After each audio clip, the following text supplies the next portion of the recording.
How's it going, everybody? My name is Lilan and welcome to another discussion video. Before we jump into the actual discussion, I just have a few things I want to say first. First up, I had a great honor about a week ago to collab with a YouTuber called Ghost2yhoo. Ghost is an awesome YouTuber. You should really go and check out his channel. He makes everything from gaming news to retro rambles and just name it. He talks about really a lot of stuff that concerns gamers. So go and check out his channel. I leave a link in the description and I have some video link in the end of the video in the outro, which leads us to the next thing I want to talk about. I had a bit of time and I thought that I could add some professionality into these videos. I don't know, is that really the right word to describe this? Anyway, I came up with the idea that I could add an intro and an outro to our videos, and I just spent a day editing and doing stuff, and the following thing you will see is basically what I came up with. So I would really like to hear what you think about them. If you got time, please leave some thoughts of them in the comment section. But enough with the rant, let's go right into the video now. Thank you for listening.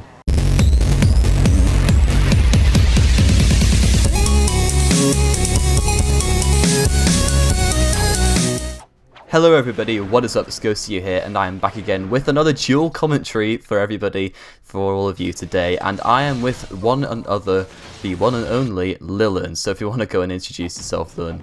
Hi everybody, yeah, like Ghost already said, I'm Lilan. Yeah, I do videos on NaughtyGeeks, that's pretty much it. Yep, otherwise known as the Pink Mage or NaughtyGeeks.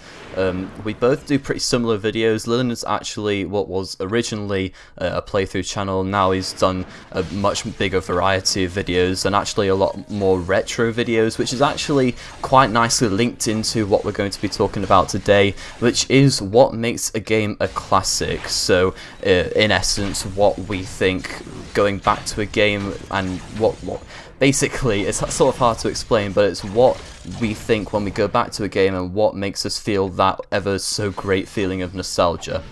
So we've made a list of what we think makes a game that much more memorable, that much more great to play after so long, that much more timeless. So without any further ado, let's just get straight into the list. So first up, we've come up with a very good soundtrack. So personally, I really think a soundtrack is essential for me to go back to a game and remember it more. So take, for example, Crash Bandicoot. It has one of the best soundtracks out there, and every time I go back to Crash Bandicoot, I remember it so much, just from the endless hours of going through the levels with that ever so memorable soundtrack. And I think a memorable soundtrack makes it that much more entertaining to play, not only whilst you're playing it, but after so long to come back to it. You feel as if you're going back to your childhood, I think. Yeah, I have totally the same. And like you said, Crash Bandicoot, I have the same with Pokemon, actually. It's really catchy, and you just have all the nostalgic feelings.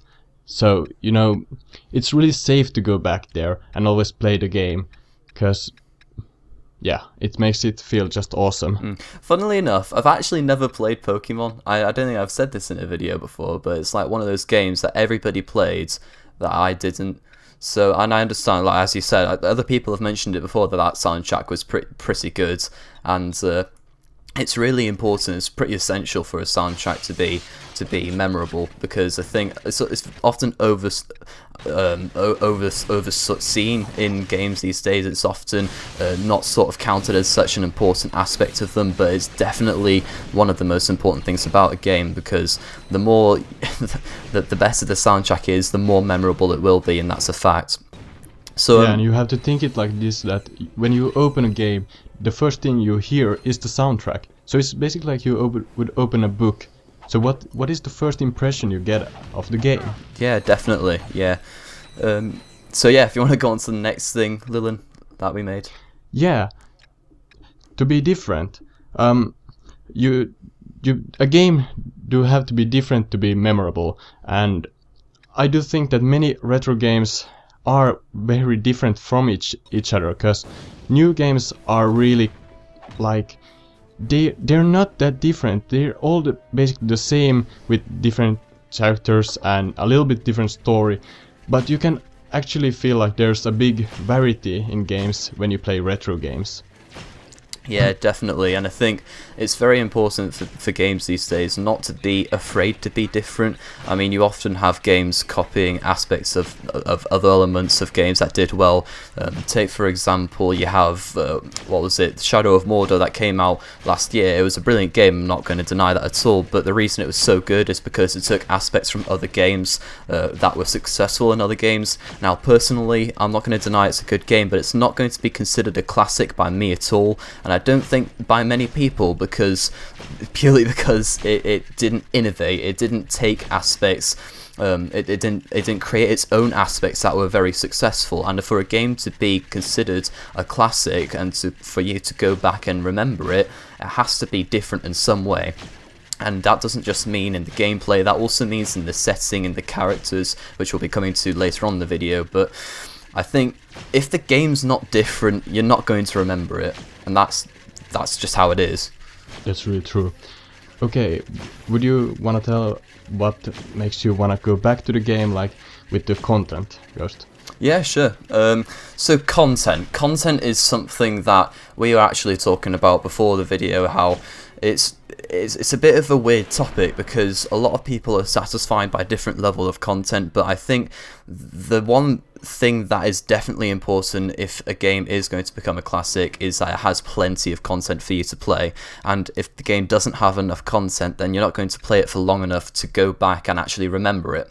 So say if you have a game that lasts 7-8 hours maybe for the campaign, you're not going to remember it compared to a game that you completed the campaign but then played it for a long time afterwards for say 20-30 hours. You will remember that game much more than the game that you didn't play for long enough. So a really good example for this for me would be Star Wars Battlefront. Star Wars Battlefront was a brilliant game, but I remember having that many hours of playing it, and I think that was really important that they got enough content in there for me to play it, but also just how to make the game that much more timeless. It was really important from that point of view to have enough content. In my opinion, I have a little bit a different opinion. I do like shorter games, because I feel like many games are too like bragged out, like they have too much of stuff that doesn't necessarily have to be there, and it just makes me so bored of playing those games. So yeah, I can see where you're coming from, definitely. Yeah, I agree on what you said, but I do have that kind of different opinion that I do think that many games are just too long and you get tired of them. And one series is definitely Assassin's Creed for me. Yeah, oh, we couldn't agree more on that, Lillian. Jesus Christ, that game is being melts dry. Sorry, carry on. No, I'm pretty fine with this. I basically just agree what you said, but I just had that to point out. Yeah, well, I know, I definitely see where you're coming from. I think with content, it shouldn't be misinterpreted for just doing the same thing over and over again, because you have games that do have a lot of content but aren't actually that fun, and they aren't very memorable and will never be considered classics. Take, for example, Destiny. It's a game that you go around in circles doing the same thing over and over again to level up, to get better weapons, and vice versa, be more successful at the game. But in essence, you're doing the same thing over and over again, and that's not particularly a good thing. So in the case of Destiny, you have people playing it for hundreds of hours in some cases where they're not actually doing much different. So I definitely agree with you from that point of view. For a game to have more content, it needs to be more content that's actually worth it, rather than just there. Exactly. Many games are just too repetitive, and that makes them boring. Okay, but shall we move on? Definitely, go ahead, yeah. Yeah, we thought about difficulty. We do consider that the difficulty has changed a lot from the older games to the newer games. It's hard to define like what kind of difficulty it is, but I do think that the older difficulty in retro games was much more fun. It kept you want to play over and over those games instead of just like trying to get through with the easiest way. Well, yeah, definitely. I think To be honest, like I was playing the Resident Evil remaster on the PS4, and I love how the older games like sort of throw you in without a lot of guidance, and you have to figure it out for yourself. And that's definitely the case with Resident Evil. And I think that it's with a lot of older games, it wasn't just that they were harder, it was just the fact that you had to figure it out for yourself, and you got that sense of self-satisfaction from it.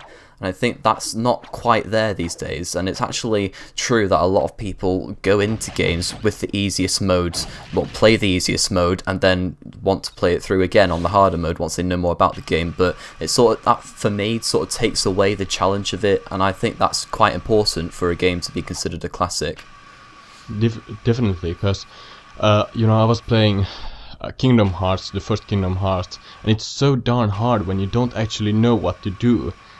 Compared to the newer games where there are a lot more hints and stuff like that, it doesn't really give you the satisfaction when you actually complete it. And that's the feeling that I really miss when I play newer games compared to the old games again. Definitely. Right, so we'll come to our final thing in well, the final sort of aspect that we're going to be talking about what makes a game a classic for us, and that is the characters. And the characters need to be memorable, and that is something that's pretty essential, because if you don't remember the characters that much, then obviously you're not going to remember the game that well. So when you look back at some of the biggest retro games that we found and enjoyed and loved when we were younger, you have, well, for me it was Crash Bandicoot, Spyro, as I said with Star Wars Battlefront, I didn't have any particular character, but it has a lot of different soldiers that I remember each and every, like, what they did. And I think that with almost every game that is considered a classic, there's at least one memorable character. Ratchet&Clank's another one that just sprung to my mind. I mean, there are so many characters that stand out in my mind, but they are only from the games that are classics. And I think classic games and characters, or good characters, go hand in hand often. Yeah, I totally agree. And I only say level with the games. I myself played a lot Crash Bandicoot games, Spyro games, and Ratchet&Clank games, and all those had like the combination of a funny but at the same a character who was ready to take action into their own hands. And you know, that sort of combination worked out really good, and you really got keen into the characters. Yeah, definitely. So yeah, that's pretty much the end of the video. Go ahead, everybody, and give what you think makes a classic game in the comment section below. But for now, this is me and Lillian signing out. Go ahead, and if you want to sign out, Lillian, that's great, yeah. Yeah, thanks for watching, everybody, and I'll see you later again.